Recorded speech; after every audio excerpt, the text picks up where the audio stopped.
Do you want to create income that doesn't depend completely upon you? I want to share with you something that's not only working for me, but for many others during this crazy pandemic year. It's making myself and a lot of others a lot of money during this crazy pandemic year. It's made us money even though my son and I got COVID back in August of 2020. In this episode, you'll join me at our yearly $1 Million Roundtable retreat that we've held over the last several years in prestigious locations throughout the United States. I'll break down how millionaires create real passive income that is built to last regardless of a recession or a pandemic, starting in 3, 2, 1.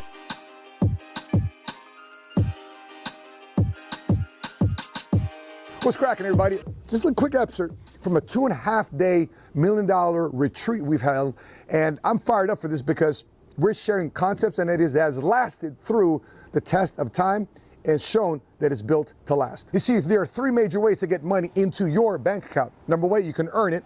You clock in, clock out, 40-hour work week, sell something, transactions, you earn it, you make money. Second way to make money is you have a portfolio income. You have stocks, bonds, and mutual funds. You have a real estate portfolio. You might even have a Bitcoin portfolio. You have a portfolio of companies that you invested businesses in. That's a way for you to earn portfolio income. And number 3 is passive income, which is built on systems, which the cool part is we can also compound. Guess what? Millionaires make their money on number 2 and number 3. The last thing millionaires want to do is trade time for dollars or have to be dependent upon transactions to make their money. In a previous episode, I discussed how a $500 investment turned into a $45 million business, thereby helping my wife and I create a first-generation cash flow millionaire type of situation. So let's get right into it. So in this first clip, I discuss why my specific industry has not grown in the last 50 years. It's built producers, it's built practitioners and sales rep who simply chase high contracts and have to purchase and buy leads in the short term, but gravely miss out on building leaders who build businesses that expand the insurance industry and sadly their income over the long term. Let's check this out. If they were to answer this question, what's the most valuable thing you own? What would they say? House, what else? Car, what else? Portfolio. There are stocks, bonds, mutual funds, or portfolio. Okay, what else? Their gold, their IUL, yeah? What else? By the way, for the MSM knows this already, but don't attempt to understand what I'm writing on the board. I'm gonna write here and you have to fill in the blanks, okay? What else? 401k, retirement plan, pension, would you say that here? Right? My grandmama gave me that chain, right? Jewelry, right? These are what kind of assets? These are financial assets. So we call this the financial category. Let me flip around the question. What's the most valuable thing in your life, Musgrove? What's the most valuable thing in your life? Family. What else? Health. Yeah, does it make sense to spend all your life to get all this wealth and then you lose your health and you got to spend your wealth to regain your health? Doesn't make sense, right? Keep going. What else? What's the most valuable thing in your life? Faith. Faith? Amen. Hallelujah. Hallelujah to that. What else?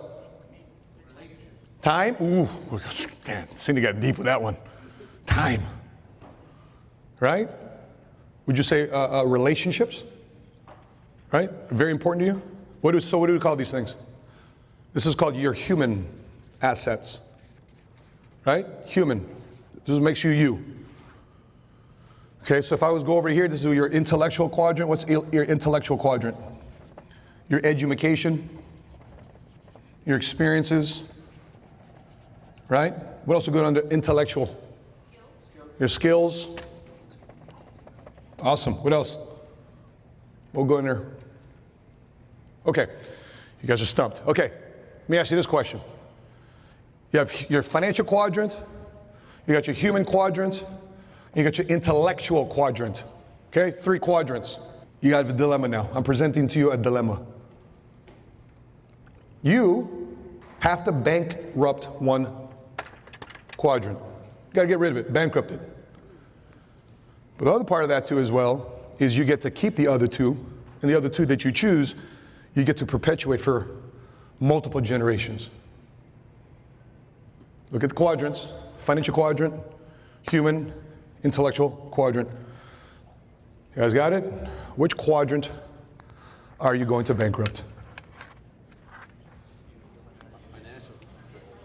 Heart says financial? Financial? Who else?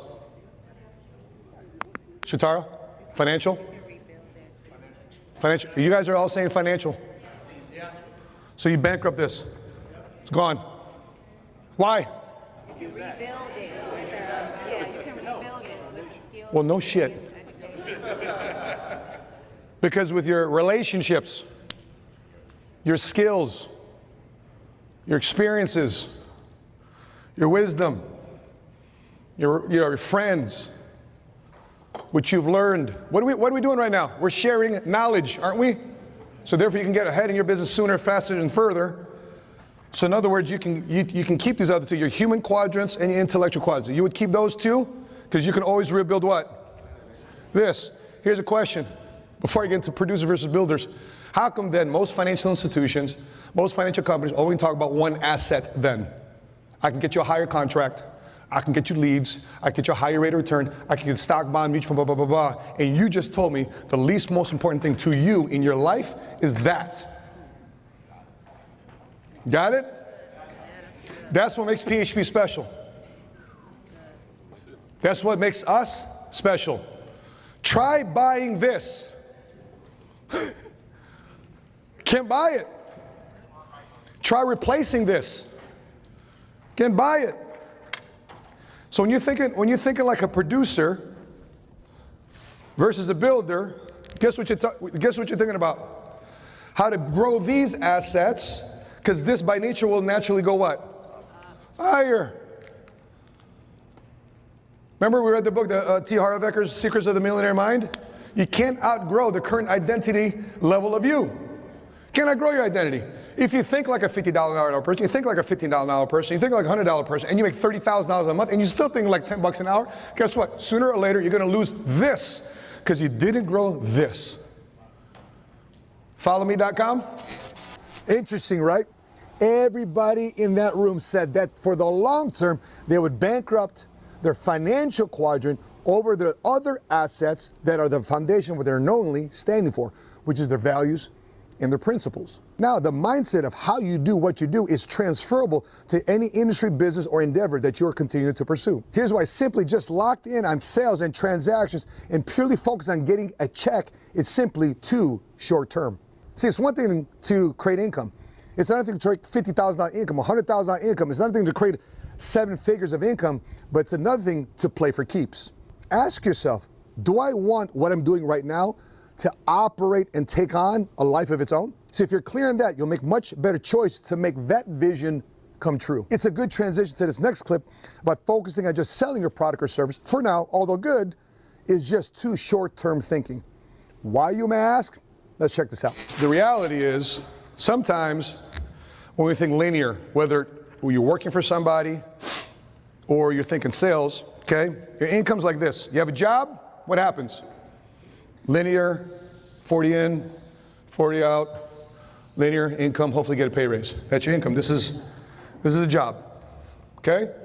And then when people get tipped off to sales, you know what happens? Okay, it starts off like this. A little bit of a hiccup, okay, but they're learning first 30 days. The next thing you know, bam! That's sales, right? But what happens, so this is short term. What happens long term to a salesperson when they actually have to work? Either plateau, mace, or what else? They burn out. And then what happens to a salesperson? What happens to a salesperson? A salesperson's income goes like this. Boom, boom, boom, boom, boom, boom, boom, boom, boom, boom, boom, boom. Right? It goes like that. And every time they're down here, here's what happens. I'm going to make money. Awesome. I made money. And then when income drops like this, you know what they say? Shit, I got to worry about prospecting. Okay, I prospected, hit income. They get the cash. They close the sale. They close the deal. Went through underwriting. Policy got issued. Clear to close. What happens? Celebrate. And then income what? Drops. Oh shit, I got a prospect. Back up again. Celebrate. Vacation. Extended vacation. Boom, income drops. What do you worry about here? Got a prospect. You know why? Because it's dependent upon A producer's mentality is dependent upon them. This happens, jagged. It's teeth. Look at it, it looks like teeth. Sales is gonna take a bite out of you. It's a nasty bite. And what happens here? Once you're tired about this up and down process, guys, for me, this happened for 12 years. And I think in my situation, I was a single dad. I had to do this. In my 21 years of being in business, I've come to realize and observe that eventually salespeople eventually burn out. If a majority of what you do is dependent upon you having to sell something, to clock in and to clock out, eventually over time you will dread what you do. Why? Welcome to being a human being. Do you want to raise dependent kids that are dependent upon you for the rest of their lives? Or do you want to raise independent kids that are independent of you for the rest of your lives? That they choose to want to be with you, not because they have to. Same thing with your business. Do you want to create a business that's dependent upon you or independent upon you? And then you find the joy in the relationship of this business for the long term. When I was simply a salesperson for 12 years, oh my gosh, and I was just depending upon my commissions to make an income, I loathed the month of December. It's the same pit in the stomach feeling that people have on Sunday nights when they're going to a job on Monday morning they know they don't like. I felt that way as a salesperson every December. Why? Because come January, I've got to start again from zero and push this income rock uphill instead of downhill. You see, working downhill is not only where I am, but many first-generation cash flow millionaires are today. Okay, so if sales creates dependent income, let's take a look at how independent income is based on by implementing systems. That means beyond just sales, you're creating marketing systems, you're creating a competitive and fun culture, competitive culture that people will love to be around. At the same time, you're investing also in people in creating leadership development. You'll see in this clip how your income can take on independent, exponential growth that you don't always have to carry on 99% of the load. Let's take a look at this. Here's what a builder's life looks like. Right? Same starting point. Linear, right? Sales, and the reason why it dips a little because you got to buy leads and then you take off. We got a guy, Corman introduced me to the guy, the building model. He's got 130% contract. How many agents, Corman? 100 agents he said he had? He's got 100 agents and he's miserable. Why is he talking to me? I've been here for 6 months. I'm making $30,000 a month. So what are you talking to us for? Because 90% of my business is based on me, even with 100 agents on my team. Because none of my agents can afford to do what? Buy the leads. So here's how a builder starts off, okay? Boom, boom, boom. I'm getting started compared to the linear job, compared to the salesperson got to buy leads. Here's how a builder starts off, right? You get started, big event ticket, life insurance license, right? Invest yourself. Oh shit. What did I just get involved in? Why? Well, what happened was, but if you're able to persevere, this is called the great abyss. It hangs out for a minute, but guess what happens to this after a while? Associate promotion.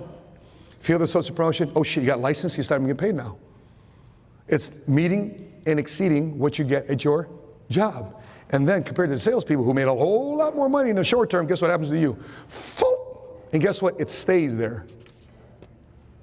It stays there, assuming that you are building and not just producing. There's a reason why Sheena and I, our first year in business, 208 income. Year 0 to year 1, 208 first year. Year 1 to year 2, 646. Year 2 to year 3, 967. Right? Year 3 to year 4, 1 million. Year 4 to year 5, 1.3 million. Where are we at right now, sweetheart? 1.8 million something. It doesn't have what? Teeth to take a bite out of you. Now, does that mean we don't have our own doubts, disbeliefs, fears, and setbacks? Of course we do. Do we get embarrassed because we lose certain competition? Of course we do. But after a while, it smooths out, and it goes in that direction. So what do you want? Now, did you see the $1.8 million that we've generated year to date in 2020 in the middle of this pandemic? Here's a better question. How much of that income do you think was generated by my wife and I by personally have to sell something? 25%? 50%?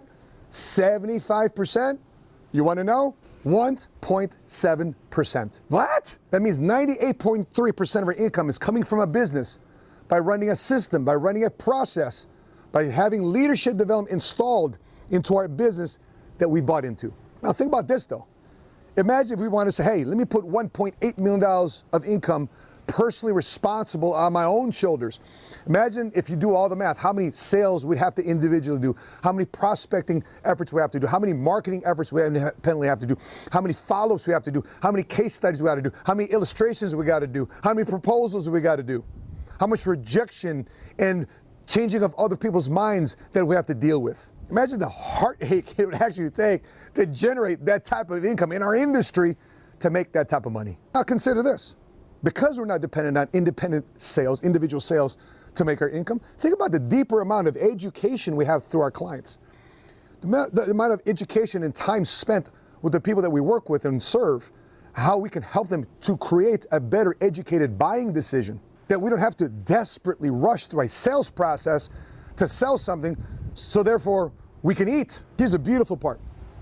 The stress behind having to make that independent sale is no longer there. The pressure, however, that we feel is now self-imposed to get better, to serve our clients better, to make sure that our experience for them is much better, that they have clarity, they have confidence in what they've acquired for the betterment of their family. See, in a lot of organizations, sales organizations, people feel sometimes there's a win-lose type of situation. See, our situation, we created a win-win type of situation. The question you got to ask yourselves, my friends, is, are you? See, there's two conditions, stress and pressure, but they're very different. You see, stress creates an involuntary condition that you have to adjust to, otherwise you'd crack. Pressure, now that's very different. You choose to take that on. You choose to impose that on yourself, and that, my friends, creates diamonds. The choice is yours. What do you want to do? With that being said, please consider watching this video, How Millionaires Create Surging Income. Because most salespeople think they're actually building a business. Most salespeople think they're actually building a company, when in fact, all they're creating is a practice and not a business that creates that compounding income effort that I was discussing in this episode. That being said, guys, drop your thoughts, your comments, your follow-ups in the comment section below. I love this engagement that we got going on. We're committed to this Vlogmas 2020 series. We're uploading a video every day from the 1st of December to the 24th of December to help you think like a millionaire, help you strategize like a millionaire, so therefore one day you can become a first-generation cash flow millionaire. With that being said, guys, here from San Antonio, Texas, if you're watching this on Facebook, make sure you click like and follow our business page, Money Smart Guy. And if you are watching this on YouTube, make sure you please click subscribe and hit notifications to be alerted the next time we upload our next episode. I'm your Money Smart Guy, and until we meet again, continue to live smart, continue to love smart, and be money smart today.